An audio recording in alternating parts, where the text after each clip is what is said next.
All right, welcome everybody. Appreciate you spending the time to get with us today for the Transportation Committee meeting of the town of Penfield, Thursday, March 18th, 5 p.m.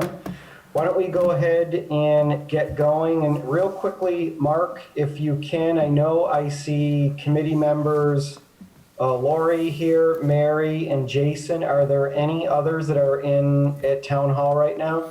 Yep, we have Tim Freeler as committee member. We have staff members Eric Tate, Linda Cummings, Sarah Waterman, and then myself, Mark Valentine, here in. Perfect, thank you. All right. With that, then we'll go ahead and call to order, and let's move to item number 2, which is approval of minutes, the February 18th meeting. Anybody have any comments, any changes, edits to those meetings? Or those meeting minutes, sorry? Nothing? No. Okay, can I get someone to move that? I'll move that the minutes be accepted as they are. All right, thank you, Mary. Thank you, Lori. All those in favor say aye.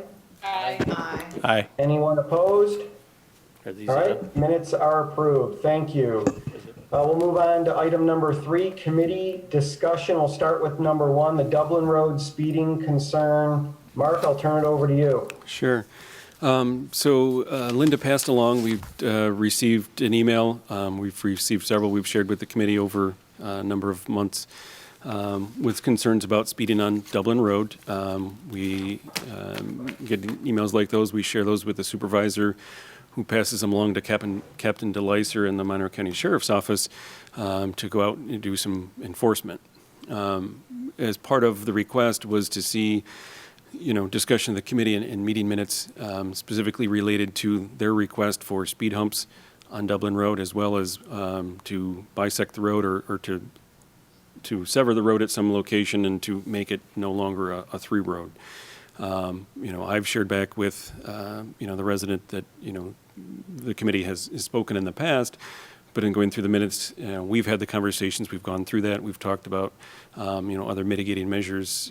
Whether putting up a speed cart, using law enforcement for it, the traffic feedback cart.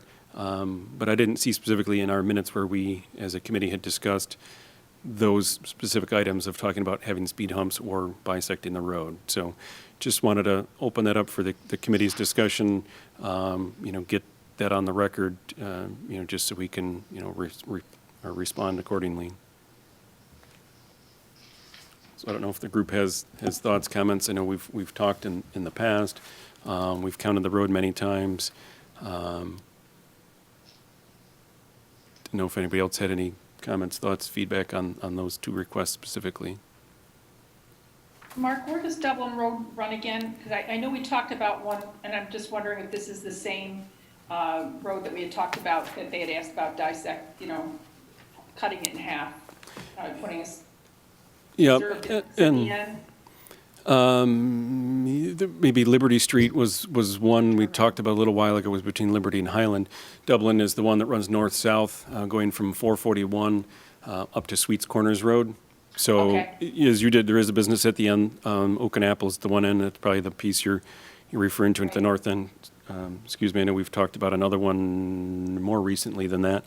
But it is let's say a collector road, that conveys people from north to south. It's been that way, since its original installation. We've in a town, obviously, connecting different locations to and from is providing more connection opportunities.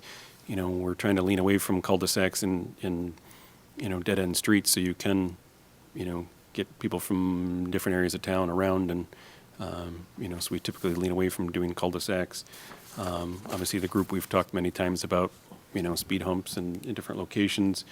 As we've had requests from, a lot of different groups as the town, we typically don't see that as the solution to the situation. Most often is law enforcement, controlling the speed. Typically we don't put in speed humps for a speed situation. People drive around them, speed between them. We've kind of gone through that a couple of times.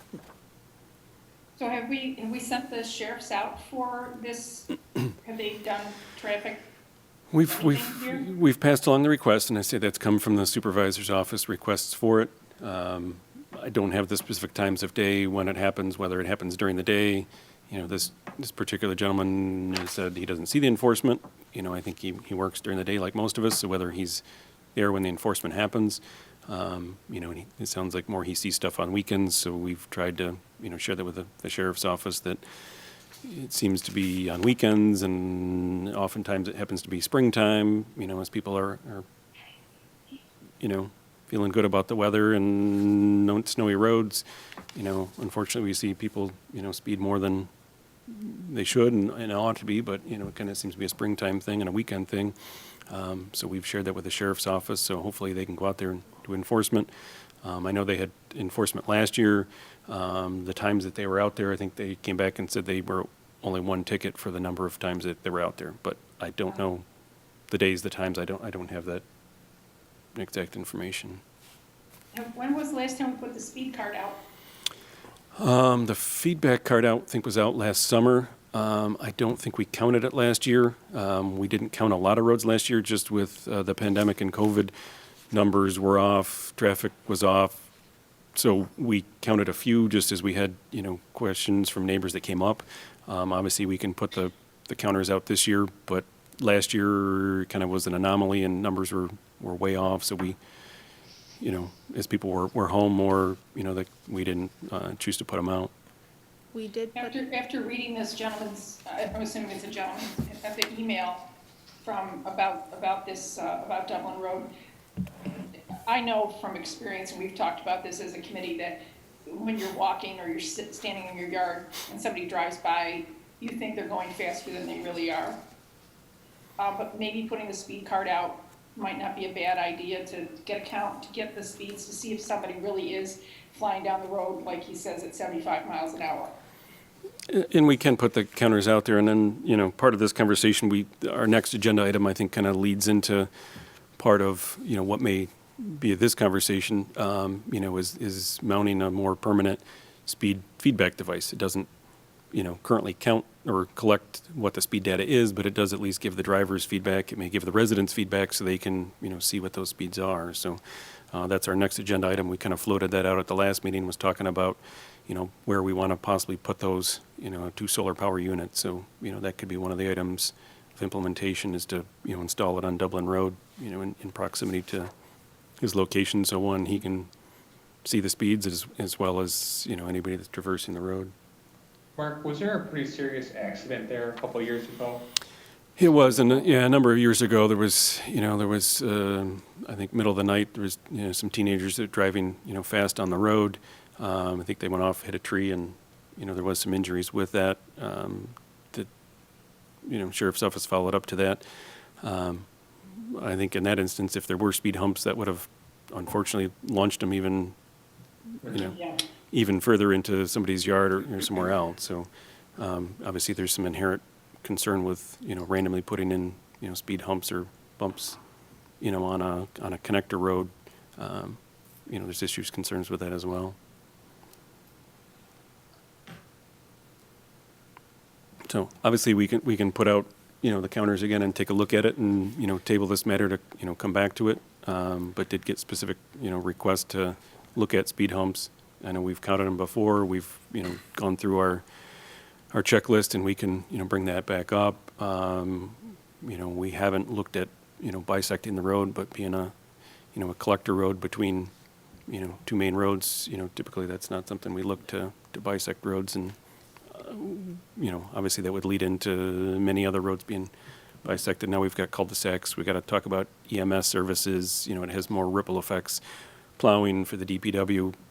You know, there's a lot of unknown, you know, delivery services and all that. You know, it's been a connected road forever. Once you make that decision, that's not an easy, simple decision. That's something we need to really, really take a look at.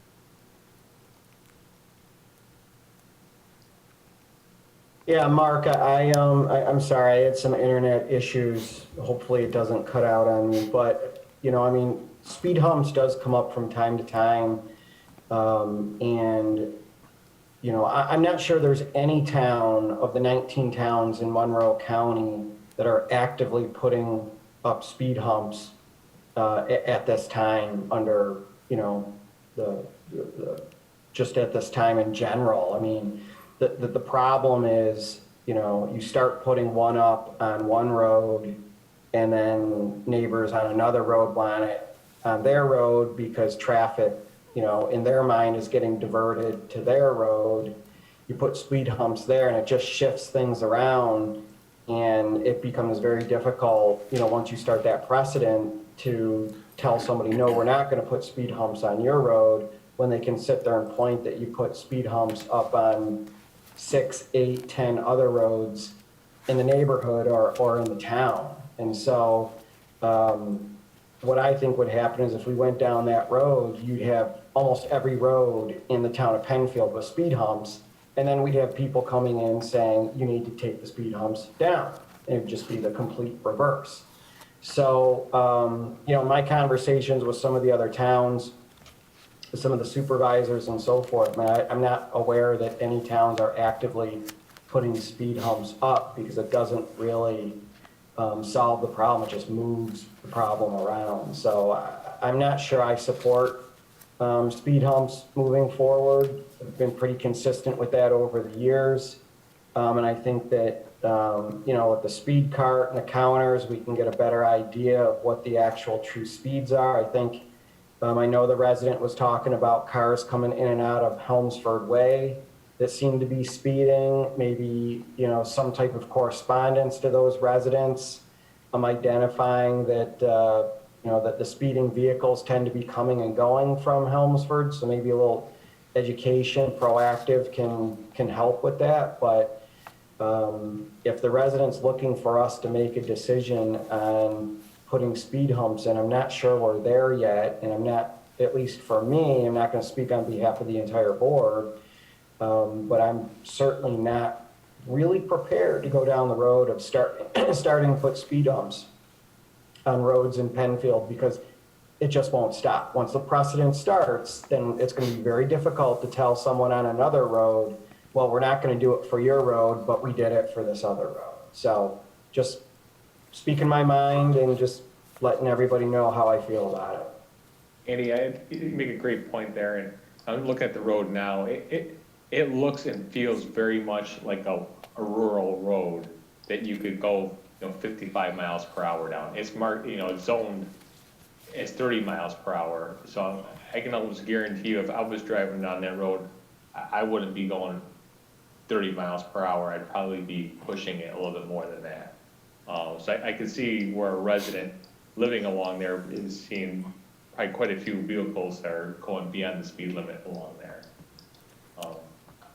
And it's pretty wide open, it's farmland all around there. There's not a lot of there are some trees, but not a lot of, close structures or anything that would make a driver want to slow down. Yeah, I live on Jackson Extension, so, I'm used to cars traveling pretty fast from time to time.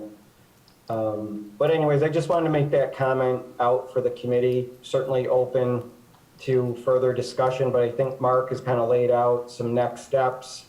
Let's get our arms around speeds, amount of cars. Maybe we can, be proactive, as I said before, and get some correspondence out to the neighborhood there, Helmsford Way, since that's been identified where the cars are coming from, and hopefully we can start to calm things down a little bit. I would add also, I agree with everything you said, but I would also add that this is me wearing my resident hat, not my state hat. The speed humps that we have are pre-existing, and we probably need some sort of definitive town policy on our feelings towards speed humps, so this goes away. Yeah. Speed humps are not the solution that everybody thinks they are. So we might need to look at gathering some data and putting together some sort of town policy that says, this is not a preferred treatment in Penfield. That we recognize that we have some that are pre-existing, and we'll continue to maintain those, but we're not looking to add any more. Because I agree, people drive around, they see that as a solution, and they say, hey, this makes it really go, you really go super slow here.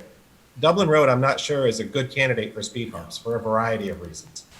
But you're right, it just opens that door that we can't ever close. And I think we really kind of need to just define what our feeling is toward them sooner than later. Yeah. No, I think that's a real good point, Dan. I think probably this committee should, should put together some guidance or some type of a policy moving forward, and then go from there. So I think that's something we can work on here in the near future. And I get it. I mean, I sympathize with the resident. I certainly can understand people that are upset with cars, driving fast and, above and beyond, especially if you've got kids playing in the neighborhood, kids playing in the front yard. It can be kind of a scary situation. I see it every day on Jackson Extension. But I also think that speed humps just is not the right answer. And, the resident identified cars coming and going out of Helmsford Way. So maybe that's a good starting point, with some type of correspondence to those residents, just identifying speeding on Dublin and getting them to maybe pay a little bit more attention to how fast they're going on Dublin itself. So, all right, just quickly, anybody have any other comments or any other questions or concerns on that particular item? Or is everybody comfortable with moving forward with that? Yes. I am. Okay. All right, great. Then, Mark, if you and Sarah and Eric can work together and get the speed cart and the counters out there as you discussed, that would be great. Will do. All right. Let's go to agenda item number 2, portable speed feedback devices. Mark? Yeah, so this, the last one kind of rolls right into this one here, and as Jason had shared, some of Dublin Road is more residential and developed. There's other portions of it that are more open. So I think, as Jason had shared, and you get the feeling of it being more open, I think you tend to travel a little faster. So that was one of the ones we'd floated out last week, is having these feedback devices that I think it just kind of brings you back to realizing what the speed is on the road. I think people kind of just fall into, whether bad habits or whatever you want to call it. I think you just kind of get rolling down the road. You feel comfortable at a certain speed. The feedback device, hopefully gets you in check. You look and go, geez, I'm doing 45. It's only a 30 or 35. It helps to, just kind of remind the average driver. Obviously, there's going to be exceptions to that. There's people that speed because they want to, but I think the vast majority of people just aren't aware of the speed they're driving. So that was one of the spots we had shared last week, was possibly putting these devices on Dublin Road. We've already purchased them. They're solar powered. We've got 4. So I think one of the items we talked about was putting one on going northbound, one going southbound, so you kind of catch both ways at either end of the street. And then one of the other spots we had floated out was doing Panorama Trail. And I think that's another spot that, with the windiness, any sort of speed on that road, causes a concern. And then as well as if you're going down the grade on Panorama, I think you have a little tendency to pick up some speed going down the hill. So again, we were, promoting or putting out there to the committee of looking at, do we put them on Panorama? Again, we could do one at the top, one at the bottom, or somewhere mid-block, just as, one facing north, one facing south, just to kind of, again, remind people what the speed is on the road, just so they are aware of that. So those were the 2 locations we had floated out there.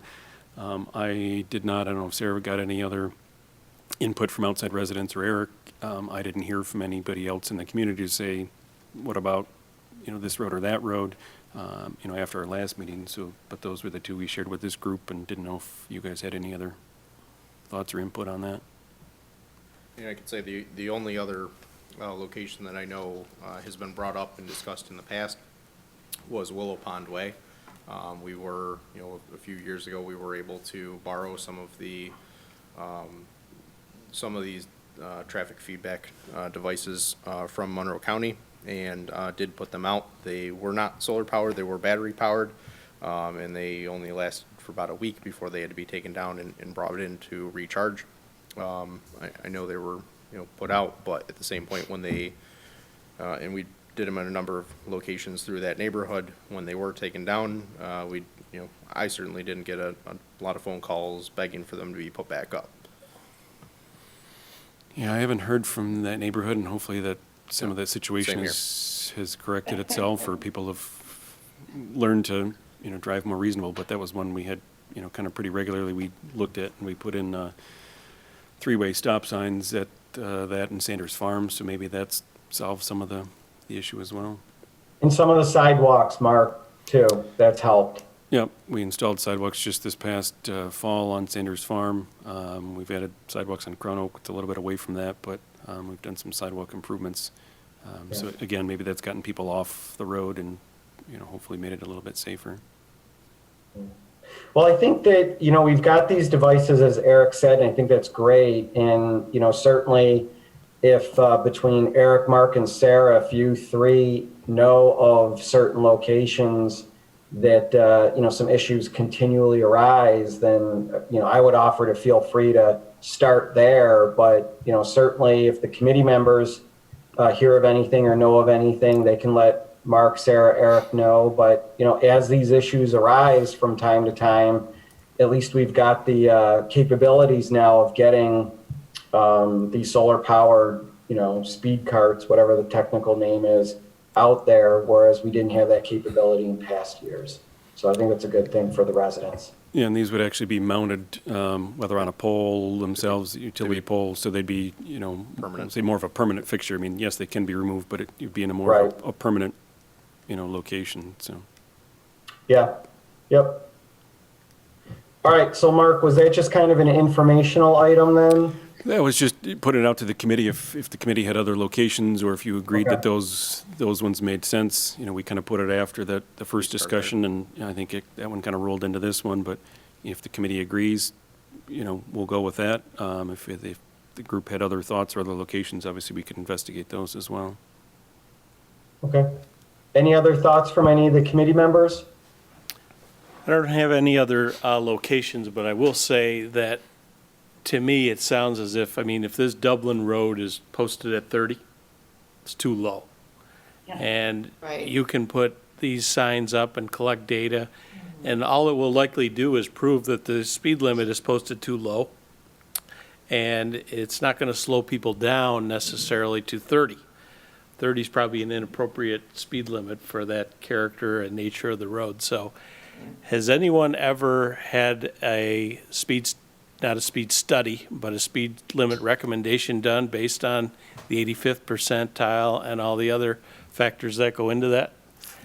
Because it's probably going to be closer to 50, which is the speed they're traveling. I think the and- 85th is around 42 Oh, is it? 45. or 45. 45? So Well, 45 is probably that's the road may be much posted closer than 30. 40, but I don't think the residents on the street would Right. be supportive of raising the speed limit, if they've got concerns of people already going too That's- quickly. And we share often that it seems a little backwards, but you back into the speed limit by what people feel comfortable driving. So you drive the 85th percentile, you kind of back into it. So, Right. So, but I don't think I'm sure there's no appetite from the residents on the street to repost the street at a higher speed limit. I'm sure there isn't, but the fact of the matter remains that they're probably going to continue to travel at 45 regardless of the sign. The sign doesn't change driver behavior. And if that's the case, then you're not going to get people to drive at 30 no matter how much you tell them or beat them, unless you write them a ticket every day. That might get their attention. And But that's certainly we know what the a lot of them are sheriff- asking for is just Right, post a sheriff there and keep writing tickets until people get the Yeah. hint. So, That can change neighborhood behaviors, but it won't necessarily change commuter behaviors. And sooner or later, they'll actually catch up to some of the people that live there, and then they won't like it either. But it's just going to prove the recurring point that, and you probably have more data to support it, that's all. yeah. Okay. All right, any other thoughts, comments? All right, why don't we move on to item number 3, stop sign request, Ashby Circle and Balmoral Drive. Sure.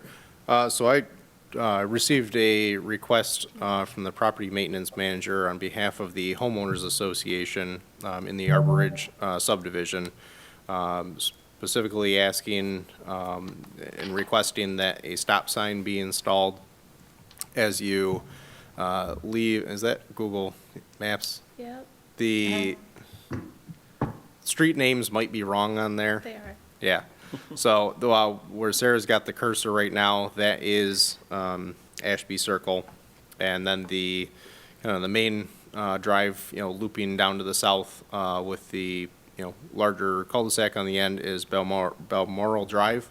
The request is to have a stop sign installed at the intersection of Ashby as you approach Balmoral, whether you're going to leave the neighborhood and go out to Fellows Road, or if you're, for some reason want to drive around the circle at the end of Balmoral. So as you approach that T intersection, you would be required to stop. It is currently not, there is no sign or anything there. And, as a number of the residents living there are, older, they,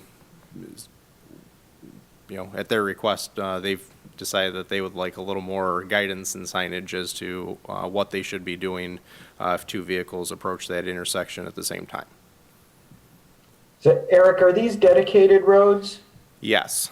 Okay. So they both are. The two private drives to the north and the south coming off the end of Ashby Circle are private. However, both of these roads are town dedicated.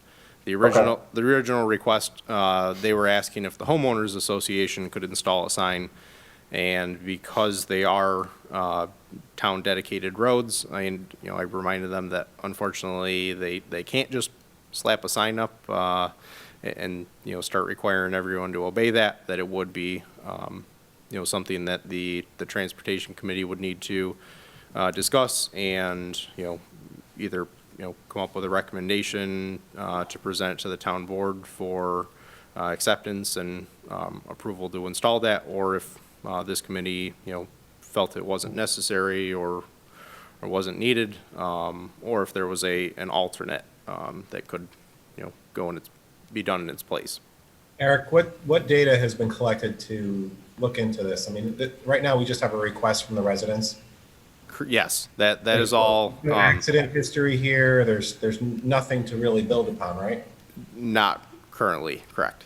So I mean, initially, right out of the gate, we don't generally go from nothing to putting up a traffic control device without some sort of data to support that. So the next step would be to collect some data. Yes, and this request just came in late last week, so I haven't had a chance to reach out to the sheriff's office and see if they have any information on any accidents or any history there as of yet. But at least wanted to, bring it forth, and if we need to table that to gain more time, I'm certainly supportive of that. Yeah, I think we need to get some data on this and find out if we have any accident histories here. I'm sure the residents will discuss a lot of near misses and other things like that, but you need something solid to go on before we put up a traffic control device. I can say, and I apologize, I'm not sure the name of the road, but the little private drive loop road that parallel to Fellows, for the houses, as that approaches Balmoral, just before the main intersection, there is a stop sign there, and I think that's some of the residents are seeing that there is one there at that T intersection, and feel that it would be appropriate to put one further back in the neighborhood as well. Isn't it likely that there's one there because of the proximity to that other intersection? Right. Yes. Okay. Yeah, their perception seeing it. Yes, there's a big difference between that intersection and the other one. And I would agree. I think their perception seeing that, they feel that if there's one, at one location, there should be one at every location. Yeah, I think Dan's right. I think we just need to get a little more data on this. I certainly can understand the sensitivity of the residents entering an intersection and having no real traffic device there, even if it's a yield sign or something that gives somebody the right of way as cars are entering and passing through the intersection.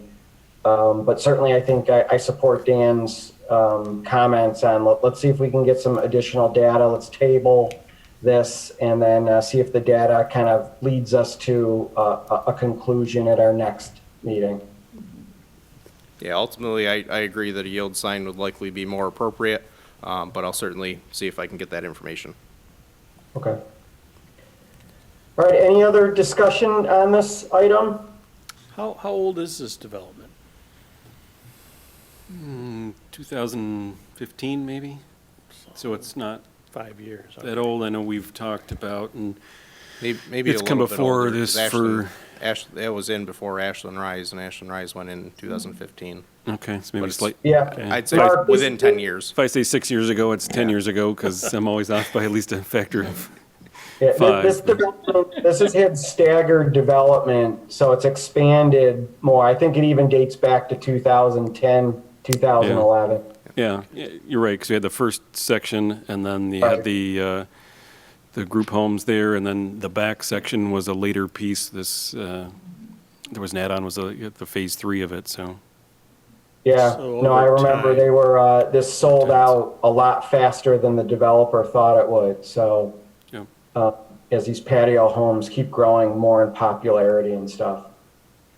So, okay, hearing nothing else, then if the committee's okay, we'll go ahead and ask the town staff to get some more data and bring it back to the next meeting of the Transportation Committee. Is the committee okay with that? That sounds good to me.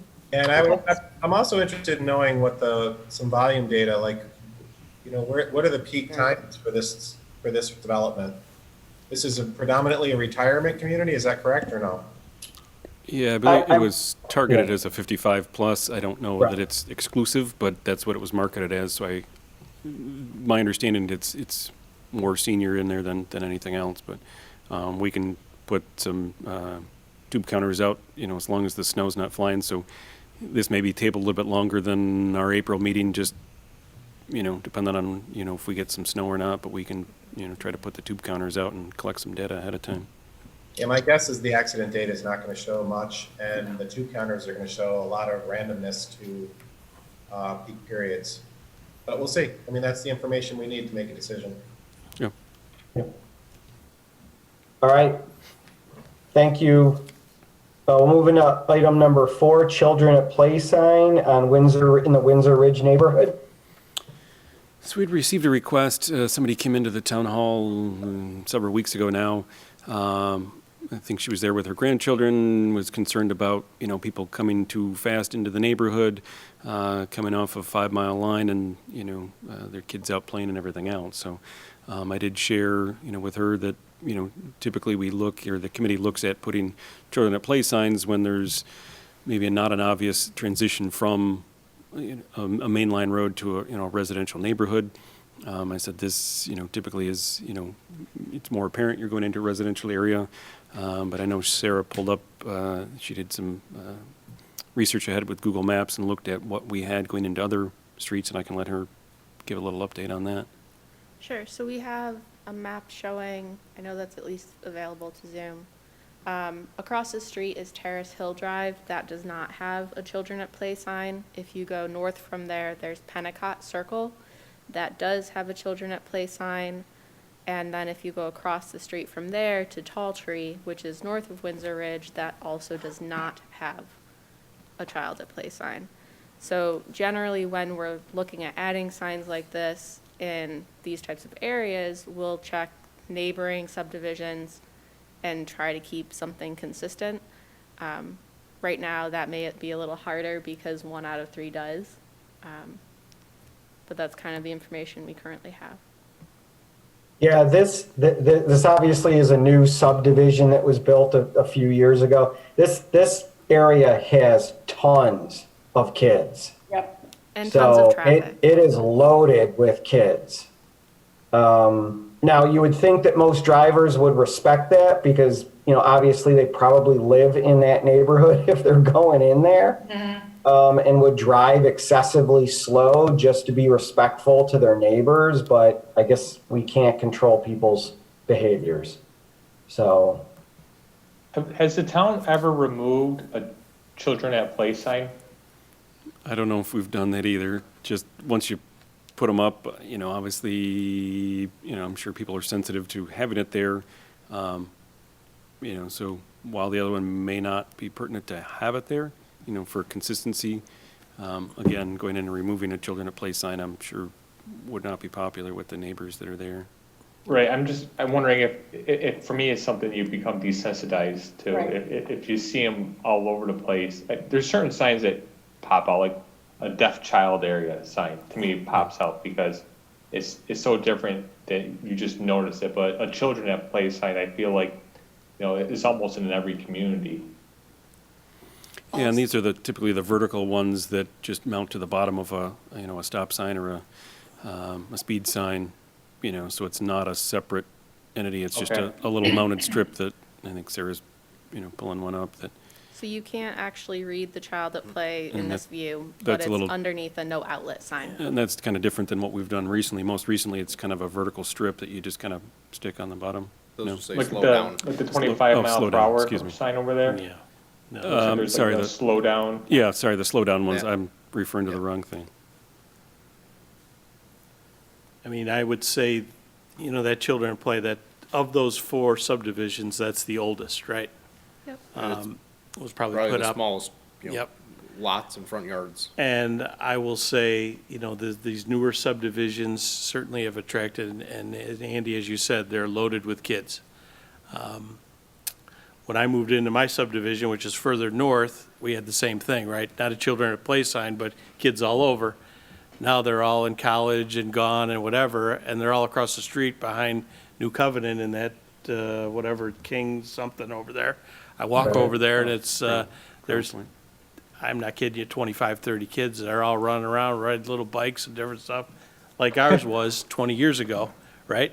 And Yet they're right in that loop there. They're It- always out there. and it kind of runs its course, right? So probably the one at Pennicott isn't needed anymore, and maybe it is needed in some of these other ones, but it's kind of like the deer signs. They're up there, and once they're up, they never come down, and I can tell you, that I see some of them, I haven't seen a deer hit in 20 years, yet we still got a sign up there, and it's rusting and ready to get hit by a vehicle, so they are a feel-good thing. And you're right, neighbors should know better, but maybe the sign might help, but it might not either. Right. Was this requested by one of the neighbors? Yes, one of the residents in the neighborhood. Okay. I have a girlfriend that lives over there with a little girl that just turned 3. And there are, like Andy said, there are a ton, I think almost every house has got, the little tykes and everything. It's just all full of little kids. And the times we've been over there, that's been the case. It's just been wall-to-wall children and families walking in the streets and, just visiting and out playing. I don't see any reason to not put the sign out there. It wouldn't hurt. It may be valid to check site distance and that kind of thing and see if it's going to be interfering with anything else at the entrance of the subdivision. I don't know if you can do a street view on that one, just to see if there's any, See, I don't think that's going to Or be if as it shows up. accurate right now. that's what I said, I don't know if that was, The town doesn't have any guidance on using these signs? You don't have anything, no, we don't have any official policy on them. I think they've been put up as needed. We've more done them, like I think the most recent one this group did was on Northrop Road. Northrop Road is a very rural street for most of it, and then on the far west end, as you get towards Jackson, all of a sudden there's homes there. So that's an area that you wouldn't all of a sudden expect to have houses or kids at play. We've kind of used them in those instances where, it's to kind of inform that as you're going from something rural to more of a residential neighborhood area. But obviously, I say we don't have an official policy on, when it's put in, when it's not put in, but that's so something. I wouldn't suggest a policy, but we probably should have some guidance on this. It's difficult when each one of these is kind of a one-off decision. And it kind of goes back to what Andy said before, once you start doing this, then how do you define when you stop? Certainly I can see this neighborhood, yeah, it's not a big lift to put one out there, right? It's not a big deal. But then you get requests where you have maybe one kid in the neighborhood and then you can almost justify it more there, right? Because it's not as common to see. I think we probably need some guidance on this. Something written that the town can follow. So when these requests come up, we have something we can point to and say, okay, this is the criteria we look at.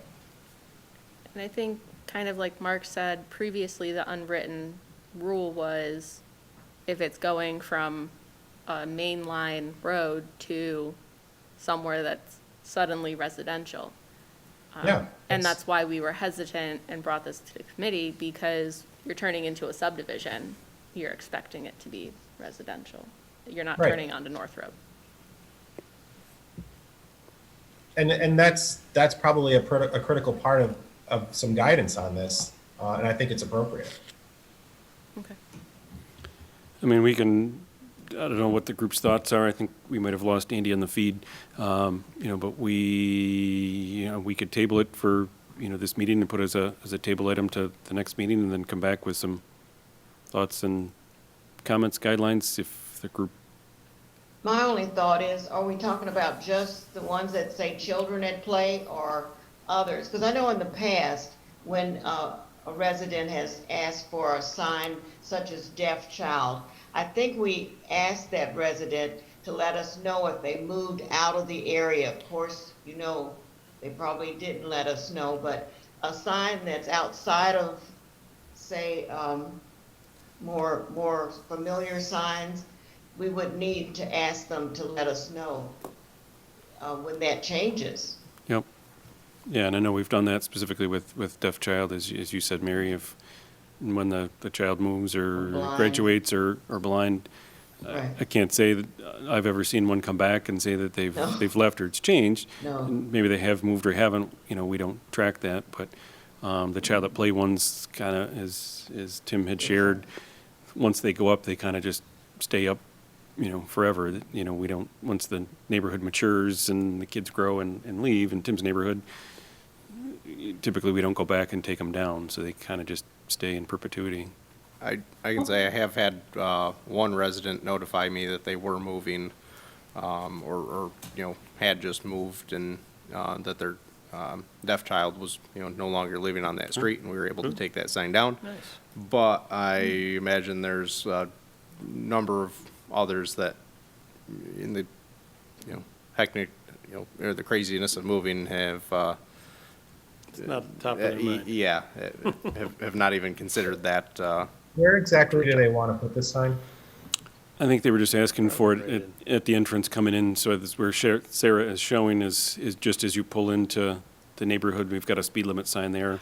I would expect we would just mount it on the bottom of that speed limit sign as you enter the neighborhood, just to say, children at play. And that sign is How- about here. Where again? If you can see the map, She's that's got a where the little cursor arrow. is. The cursor, so just on the east side of I don't know if you can see 5 the Mile. cursor. I can see Just- it. Okay. So, and how is, but we've been doing the reflectors on the posts. No. No, down. I was mistaken in that. The reflectors are typically a slowdown that go on the lower end. The child at play is more of an actual sign that says children at play. Yeah, I don't have any objection to it. I think that, but I think we probably do need to define some general guidance on these things. But yeah, I think you have some starting point. I don't have any objection to it. What's the thoughts of the rest of the group? I don't see a problem with the sign. I do believe we need some guidance. That would help. Okay. And I don't have a problem either. I think it's a great idea to put it there because it is a new subdivision. The subdivision that Mary and I both live in over in Beacon Hills, that's been around. You were one of the first people that lived here. Yes. You raised your family here, right, Mary? Right, 44 years. And you're still only 29. Don't you love it? I know, how about But anyhow, we still have the same, probably the original children at play signs or whenever you first put them up. And granted, Mary's kids have grown and left, and I see her grandchildren visiting. But on the street, the houses have turned over, and just down from where she lives, there's a whole bunch of little kids that, I just intentionally go real slow through there because they're just like 3-year-olds on their little tykes and 5 and 6 and up to, teenage years. So, the houses turn over as people move and life changes and new kids move in and the old people move out and life goes on. So having those children at play signs is probably not a bad idea. And a lot of people, they aren't thinking when they move in, they drive into a subdivision, maybe a new sign will get them back to thinking that they're where they're at. Okay. Anybody else have any thoughts or input on this one? So it sounds like the group's generally supportive of installing this one, so we'll move forward with that. We got to do a town board resolution to, have that installed, so we'll move ahead on that. And then we'll also look to come up with, see if there's any sort of, policy or at least some framework to kind of help with future decisions for the group. Without any other comments, we'll close that one out. So moving on to no other business noted. Item number 5, held items. We don't have any held items this evening. 6, don't have any new business. Item number 7, public participation. PCTV, do we have any callers on the line wishing to participate? Not hearing any.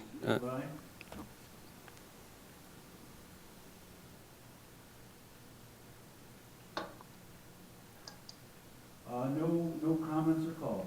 Okay, thank you very much. So with no public participation, we'll move on to the next item.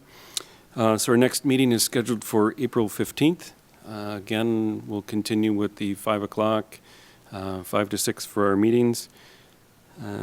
Anybody else has anything else to share this evening before we adjourn?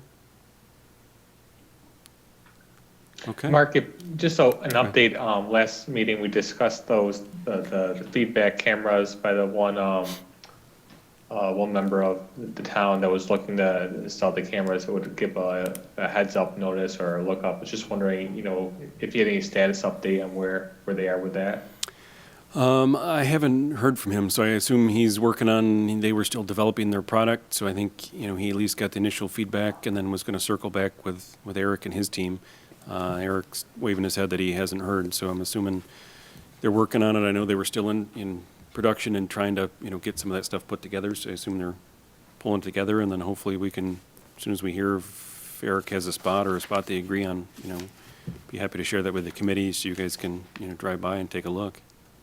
And I know one of the things that he had mentioned during his presentation was that the signs, or, those devices could either be permanently mounted on a pole or the ability to have them trailer mounted, with the caveat that ideally, or it wouldn't be ideal to have a trailer on the side of the road, with the kind of this time of year and with the possibility of snow. So I'm not sure if he's just trying to kind of wait and make sure that warmer and better weather is on its way. Anybody else have a question or comment? No? Okay. Well then, with that, we'll adjourn the meeting at 5:49 p.m. Thanks everybody for coming. We'll see you at the April meeting.